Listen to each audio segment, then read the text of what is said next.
हमारे मुख्यमंत्री माननीय भजनलाल जी के नेतृत्व में एक बड़ा निर्णय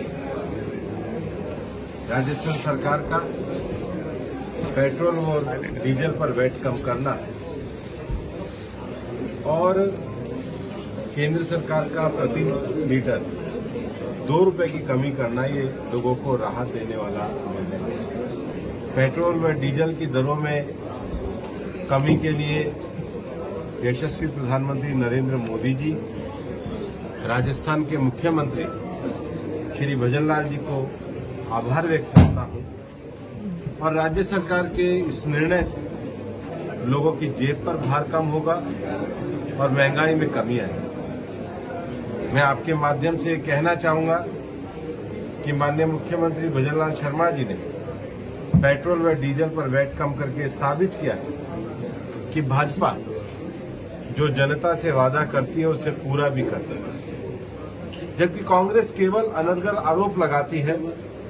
कांग्रेस जनता के हितों पर ध्यान देने की बजाय भ्रष्टाचार में लिप्त रहती है, नौजवानों के भविष्य के साथ खिलवाड़ करती है। और पूर्व में भी जब यहां पर कांग्रेस की सरकार थी तो कई बार केंद्र सरकार का भी आग्रह आया कि वैट को कमी किया जाए, पर राजस्थान की सरकार के तत्कालीन मुख्यमंत्री श्री अशोक गहलोत केवल जनता को गुमराह करते थे, लूट का राज बना करके रखा, नौजवानों के साथ, उनके भविष्य के साथ लापरवाही करके रखी। राजस्थान का कोई विकास नहीं, केवल और केवल लोगों को झूठे प्रलोभन देकर के वोट लेने का ढोंग करते रहे। लेकिन जनता पिछले 5 सालों में उनकी असलियत को समझ गई थी और इसलिए उनकी सरकार को जाना पड़ा। मैं कहना चाहूंगा कि आने वाले समय में राजस्थान में चाहे पानी का विषय हो,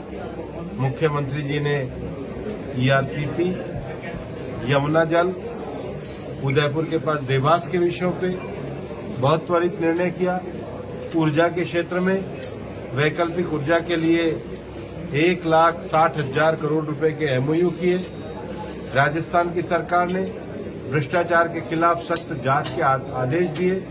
एसओजी ने पेपर घोटाले के लोगों को पकड़ने का काम किया और भारतीय जनता पार्टी ने जनता से जो वादे किए थे उस संकल्प पत्र को अपना नीति पत्र बना करके लोगों के बीच में कार्य करना प्रारंभ किया। और उसी कड़ी में कल का ये निर्णय जो मुख्यमंत्री जी का आया है, ये स्वागत योग्य है और ये इस बात को साबित करता है कि डबल इंजन की सरकार की रफ्तार से अब राजस्थान विकास की रफ्तार पकड़ने लगा। कांग्रेस के कुछ नेता भाजपा ज्वाइन कर रहे हैं, किस तरीके से देखते हैं इसको? बहुत नेता ज्वाइन कर रहे हैं क्योंकि कांग्रेस एक परिवार की चौखट में कैद है।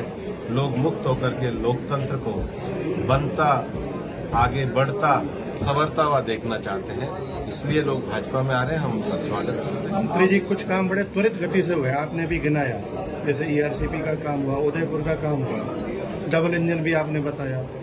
अलवर के लिए डबल इंजन तो नरेंद्र और भूपेंद्र हो जाएगा। अब ये नरेंद्र भूपेंद्र के लिए ये क्या कठिन काम है कि एक दिन में ट्रेन का स्टॉपेज हो जाए? डबल इंजन तो भजनलाल जी और नरेंद्र मोदी जी की सरकार है। मैं कड़ी का काम करूंगा और निश्चित रूप से खेरतल की ट्रेन का जो विषय है, खेरतल के जो विकास का विषय है, एडमिनिस्ट्रेटिव दिक्कतों का विषय है, उन्हें पूरा तो क्या माना जाए, एपिक सेंटर रहेगा खेरतल? खेरतल एपिक सेंटर तो भूकंप का होता है। नहीं, बार रूम तो बनाएंगे आप सर, जब आप आएंगे तो भूकंप ही होगा। नहीं, खेरतल एपिक सेंटर नहीं रहेगा। खेरतल डेवलपमेंटल ग्रोथ की राजधानी। बहुत दिग्गज नाम माना गया आपका और संभवतः पहली बार आप लोकसभा के लिए आए।